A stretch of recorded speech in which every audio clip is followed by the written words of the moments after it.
네, 오늘 함께 볼 말씀은 사무엘하 22장 1절에서 3절까지 말씀입니다. 사무엘하 22장 1절에서 3절까지 말씀을 함께 보도록 하겠습니다.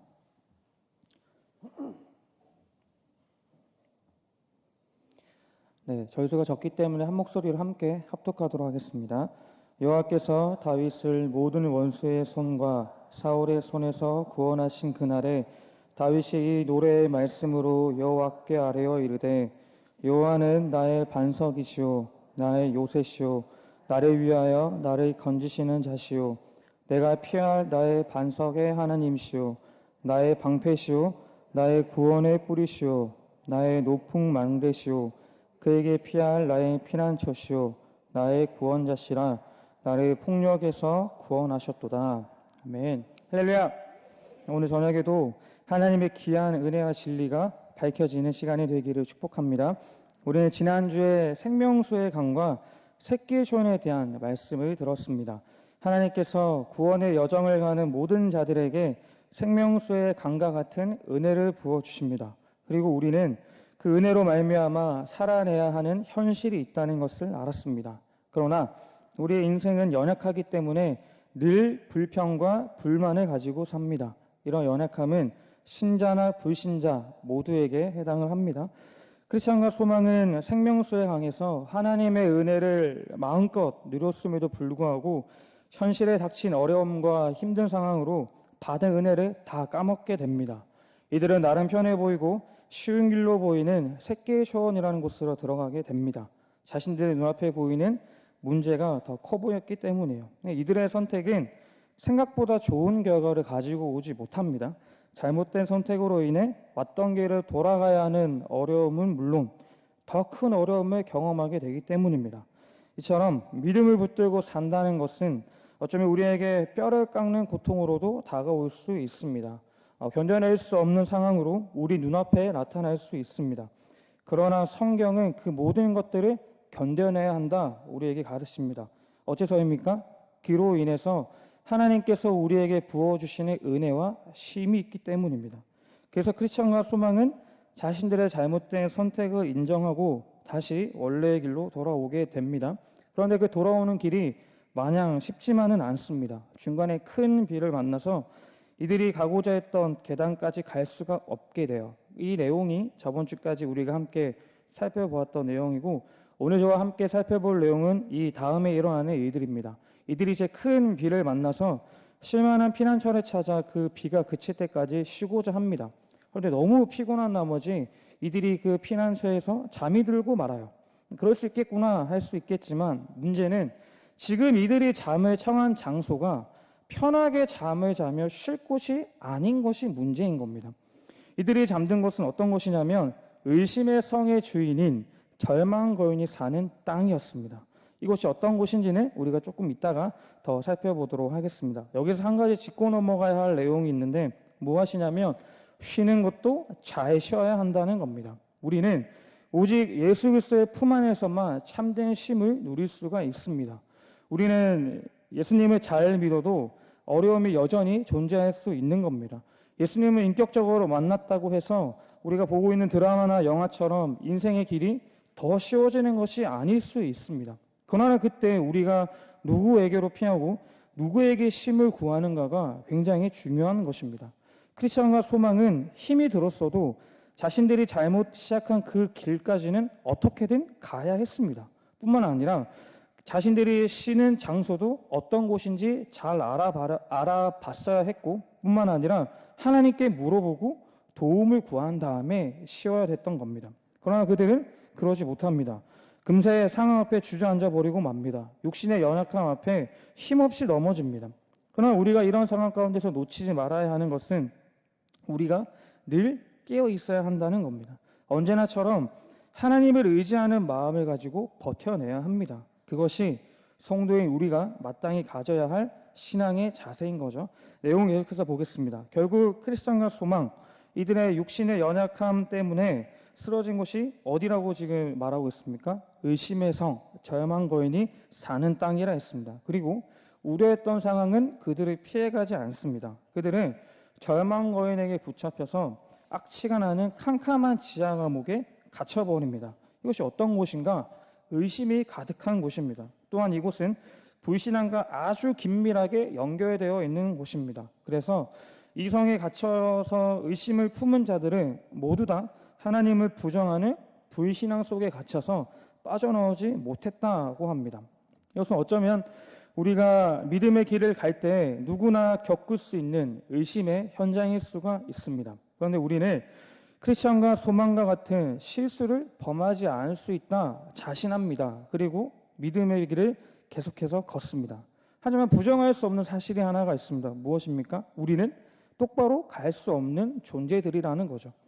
의심의 성을 피할 수 없는 겁니다. 우리의 힘으로 믿음을 지킬 수 있다거나 구원의 여정을 끝까지 갈 수 있다 생각하면 언제나 넘어지는 곳이 바로 이 의심의 성입니다. 이 의심의 성에는 절망 거인과 그의 부인 무기력을 제외하고는 두 순례자밖에 없습니다. 그래서 이들이 다른 어떤 사람에게 조언을 구할 수 있는 상황이 아니었어요. 절망 거인에게 말을 걸어보지만 돌아오는 건 매질 뿐이었습니다. 상황이 생각보다 비참하고 심각합니다. 긴 시간 동안 빵이나 물은 입에도 대지 못했고 아침에 눈을 뜨며 절망 거인에게 맞았고 비방을 당하고 태어난 것에 대한 저주를 듣기도 합니다. 그래서 사는 것보다 죽는 것이 더 나을 것 같은 시간을 보냅니다. 그래서 크리스천이 이 성에서 어떤 생각을 가지게 되냐면 스스로 목숨을 끊으려고 해요. 그런데 그때 옆에 있던 소망이 크리스천에게 하는 말이 있습니다. 뭐라고 얘기하냐면 형제여 기억하십시오. 당신은 여기까지 정말 용감하게 오지 않았습니까? 아볼로온이 당신을 부서뜨릴 수 없었고 사망의 음침한 골짜기에서 당신이 듣고 보고 느낀 것들도 당신을 무너뜨릴 수 없었습니다. 당신은 이미 큰 어려움과 두려움과 놀라움들을 이겨내었습니다. 그런데 지금 당신은 두려워하고 있습니다. 그러나 당신의 허영의 시장에서 어떻게 남자답게 행동했는지를 기억하십시오. 당신은 그곳에서 쇠사슬도 철장도 피해 죽음도 두려워하지 않았습니다. 그러니까 우리 조금만 더 견뎌봅시다. 이렇게 크리스천을 위로를 합니다. 지금 소망이 크리스천에게 일깨워주는 사실이 무엇이며 크리스천이 계속해서 놓치고 있는 사실이 무엇입니까? 죄책감에 사로잡혀 있고 절망과 두려움 가운데 빠져있는 크리스천은 그가 이곳까지 오게 된 것이 과연 누구의 힘으로부터 오게 되었는지를 잊고 있었던 겁니다. 그래서 소망이 크리스천에게 그 사실에 대해서 다시 상기시켜 주는 거예요. 소망의 말처럼 크리스천의 모든 구원의 여정은 그가 하고 있는 것이 아니었습니다. 크리스천은 그저 하나님의 말씀에 따라 걷기만 하면 된 거였어요. 절체절명의 순간에 자기 힘으로 무언가 할 수 없을 때 어김없이 하나님의 구원의 손길이 크리스천을 보호하고 인도하고 계셨기 때문에 걱정할 게 없었다라는 겁니다. 이 위로의 말에 힘을 얻은 크리스천은 소망과 함께 토요일 저녁부터 기도하기 시작했고 이 기도는 아침 동이 틀 때까지 계속됩니다. 특이한 점이 하나가 있습니다. 존 버년이 의심의 성을 이제 표현할 때 시간을 요일로 표기를 했다는 겁니다. 이들이 잡혀왔던 요일이 수요일이라고 해요. 그리고 그들은 토요일까지 먹지도 마시지도 못하고 온갖 핍박과 구타와 저주의 말을 들으며 4일이라는 시간에 그 감옥에서 지냈다라고 합니다. 그리고 소망의 말에 힘을 얻은 크리스천은 그와 함께 토요일 저녁부터 주일 새벽에 이르기까지 기도합니다. 그리고 주일 아침에 절망의 거인의 성에서 탈출을 하게 됩니다. 이 의심의 성, 절망 거인의 지역에서 요일을 표기한 이유가 무엇이냐면 우리에게 주일 성수의 중요성을 깨닫게 하기 위해서 존 버년이 이 시간을 요일로 표기를 한 것입니다. 그렇기 때문에 우리는 주일 성수를 단순히 하나님 앞에 얼굴을 내비추는 정도로 생각하면 안 되는 겁니다. 출석부에 출석을 체크하는 것처럼 거룩한 의무감을 가지고 오는 것이 아닙니다. 이날은 우리 주님께 신령과 진정으로 예배하는 날이며 이 날을 통해 일주일 동안의 삶의 에너지를 얻어가는 시간으로 드려져야 하는 겁니다. 즉 주일은 하나님을 만나고 돌아가야 하는 시간인 겁니다. 우리가 하나님을 향한 의심을 벗는 가장 안전하고 빠른 방법은 다른 것에 있지 않습니다. 예배를 통해서 하나님께서 우리를 얼마나 사랑하시는지, 여전히 하나님의 손이 우리에게 향하고 있고 크신 나에게로 연약한 우리들을 끝까지 보호하고 계신다는 사실을 이 주일의 시간을 통해서 확인하고 돌아가는 겁니다. 그렇기 때문에 주일이 중요한 겁니다. 주일은 우리의 믿음을 확인하는 자리이며 우리가 하나님의 자녀됨을 확신하는 자리이고 참된 자유를 선포하는 날입니다. 그리고 죄에서의 안식하는 날이 주일인 겁니다. 그래서 크리스천과 소망이 주일 아침에 의심이라는 죄에서 탈출을 하게 되는 겁니다. 우리가 하나님을 예배하는 것을 사모하고 그것을 가장 귀한 것으로 여길 때 이와 같은 죄에서의 해방을 경험하게 되는지 믿으시는 저와 여러분들이 되시기를 소망합니다. 그렇다면 이들이 어떻게 탈출하게 되었는가? 기도입니다. 기도. 4일이라는 긴 시간 동안 절망과 있는 이들에게 하나님의 선하심을 의심하도록 만들었습니다. 그리고 자신들이 태어난 것을 저주하게 만들고 삶을 무기력하게 만들어 버렸습니다. 핍박도 끊이지 않았고 하나님을 믿는다는 사실만으로 온갖 고통과 박해도 받았습니다. 그런데 이들은 하나님을 향한 확신이 희미해질 때마다 붙잡았던 말씀이 있었습니다. 그 말씀이 마태복음 24장 13절의 말씀입니다. 같이 한번 읽어보겠습니다. 시작. 그러나 끝까지 견디는 자는 구원을 얻으리라. 이들이 절망 가운데 붙잡을 수 있었고 기도할 수 있는 진리가 무엇입니까? 끝까지 견디는 자에게 구원이 주어진다는 진리 때문에 이들이 버텨낼 수 있었던 겁니다. 이 사실을 확실하게 붙드는 자들만이 유혹과 환난이 닥쳐올 때 하나님 앞에서 기도할 수 있는 겁니다. 그리고 이러한 기도는 우리로 하여금 하나님의 도우심을 경험하는 최고의 수단으로 작용하게 됩니다. 하나님께서 크리스천과 소망에게 어떻게 이 은혜의 수단을 작용시킵니까? 그들이 밤새 기도할 때 목숨을 걸고 간절하게 기도할 때 그때 하나님이 크리스천에게 한 가지 깨닫게 해주시는 사실이 있습니다. 그게 뭐냐면 시편 119편 49절에서 50절 말씀입니다. 같이 한 목소리로 한번 읽어보도록 하겠습니다. 시작.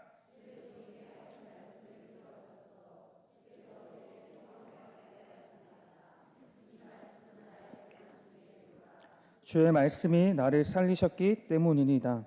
하나님께서 크리스천에게 깨닫게 해주신 놀라운 사실이 무엇이냐면 약속이에요. 약속. 고난 가운데서도 내가 너를 버리지 않겠다, 지켜주겠다라는 약속입니다. 크리스천과 소망이 의심의 성을 빠져나가는 것도 다른 방법에 있지 않습니다.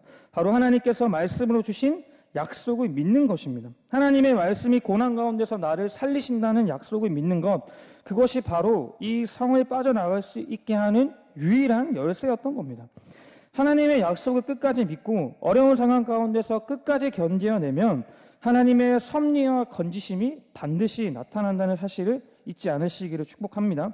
하나님은 자녀들 우리들을 결코 잊지 않으십니다. 사무엘상에 보면 자녀가 없어서 많은 괴로움을 당했던 한나의 이야기가 기록되어 있습니다. 성경은 하나님께서 한나에게 사무엘을 허락하셨을 때 분명하게 그녀를 기억하셨다고 기록하고 있습니다. 무슨 말씀이냐면 한나의 억울함과 애통함을 하나님이 외면치 않으셨다는 말씀입니다. 마찬가지입니다. 하나님은 우리가 괴로울 때, 우리가 외로울 때 손 놓고 지켜보고 계시는 것이 아니라 우리가 하나님을 찾고 도움을 구할 때까지, 간절하게 하나님께 기도할 때까지 끝까지 우리를 기억하시고 기다려주시는 분이 우리 하나님이시다는 겁니다. 하나님은 간절하게 자기를 찾는 크리스천과 소망에게 나타나셔서 이 약속을 깨닫게 해주십니다. 그리고 의심의 성에서 탈출할 수 있도록 도와주세요. 이렇게 사건이 종료가 되면 얼마나 좋겠습니까? 그렇죠? 기도했는데 응답받고 일사천리로 일이 해결되면 얼마나 짜릿하겠습니까? 그런데 일이 그렇게 막 딱 맞아 떨어지지 않습니다. 열쇠로 문을 열고 밖으로 나가는 것까지는 좋았습니다. 그런데 어떤 일이 일어나냐면 여전히 그들을 따라다니는 문제가 있었습니다. 절망 거인이 끝까지 이들을 포기하지 않고 쫓아온 겁니다. 이게 우리가 사는 현실인 거예요. 우리를 묶고 있는 삶의 문제들은 여전히 우리를 계속해서 괴롭힙니다. 해결되지 않을 것처럼 보입니다. 그래서 우리는 기도를 해요. 그리고 기도했으니까 문제가 해결되는 것이 당연하다 생각을 합니다. 그런데 여러분, 중요한 사실이 무엇입니까? 우리가 기도를 해서 건짐을 받고 문제가 해결되어지는 것이 아니라는 거예요. 우리는 오직 하나님의 은혜로 건짐을 받은 자들입니다. 하나님께서 크리스천과 소망을 통해서 우리에게 교훈하시는 것은 결코 우리의 능력으로 문제가 해결되어지는 것이 아님을 깨닫게 해주시는 겁니다. 기도한다라는 건 이런 겁니다. 우리의 모든 기도의 제목들이 내 뜻대로 이루어지도록 기도하는 것이 아니라 그 상황 가운데서 하나님의 은혜를 발견하는 것이 참된 기도입니다. 우리가 하나님의 참된 약속을 믿는다는 것은 하나님의 은혜를 발견하는 것이며 곧 그 은혜가 우리의 구원의 여정이 끝날 때까지 끝까지 우리를 보호하시고 돌보신다는 것을 믿는 것, 그게 기도입니다. 결국 크리스천의 소망은 하나님의 은혜로 그것을 무사히 빠져나옵니다. 하나님이 절망거인에게 발작을 일으키셔서 더 이상 쫓아오지 못하게 하셨기 때문에 그들이 안전하게 왕의 대로로 갈 수 있게 됩니다. 순례길에 다시 돌아온 그들은 자신들의 끔찍했던 경험들을 회상하며 순례길을 걷는 사람들이 의심의 성을 가지 않도록 그곳에 기둥을 세우고 팻말을 붙입니다. 그리고 그 팻말에 이런 문구를 새겨 놓습니다. 이 계단을 넘어서면 의심의 성으로 가게 됩니다. 절망거인이 의심의 성을 지키고 있으며 그 자는 천성의 도시의 왕을 멸시하고 거룩한 순례자들을 죽이려고 합니다. 여러분, 이 장면에서 우리가 발견해야 되는 중요한 모습이 있습니다. 무엇이냐면 회개예요. 크리스천과 소망은 샛길 초원으로 들어섰다가 의심의 성에 갇히게 되고 그곳에서 겪을 끔찍한 경험들을 통해서 순례의 길을 벗어나는 것이 얼마나 위험한 일이며 육신적인 판단이 얼마나 혹독하고 무서운 결과를 가져오는지를 직접 체험하게 돼요. 그리고 이들은 죄의 무서움을 알게 되고 그때 비로소 온전한 회개를 하게 됩니다. 하나님 앞에서의 진정한 회개, 온전한 회개는 단순히 죄의 목록들을 나열하고 하나님 이거 잘못했습니다, 저거 잘못했습니다, 용서해 주십시오, 이 정도의 수준에서 멈추지 않는 겁니다. 온전한 회개를 한 자들은 자신이 겪은 죄의 짐을 다른 사람들이 똑같이 짊어지지 않도록 뒤에 오는 모든 자들에게 진실되게 건면하는 자들입니다. 결국 사람을 살리는 자들이 온전한 회개를 경험한 자들이라는 말입니다. 여러분 어떠세요? 여러분들의 삶을 통해서 사람을 살리고 있습니까? 아니면 죄악 가운데서 함께 허우덕대고 있습니까? 하나님이 우리를 먼저 부르신 목적은 사람을 살리기 위함임을 믿어 의심치 않습니다.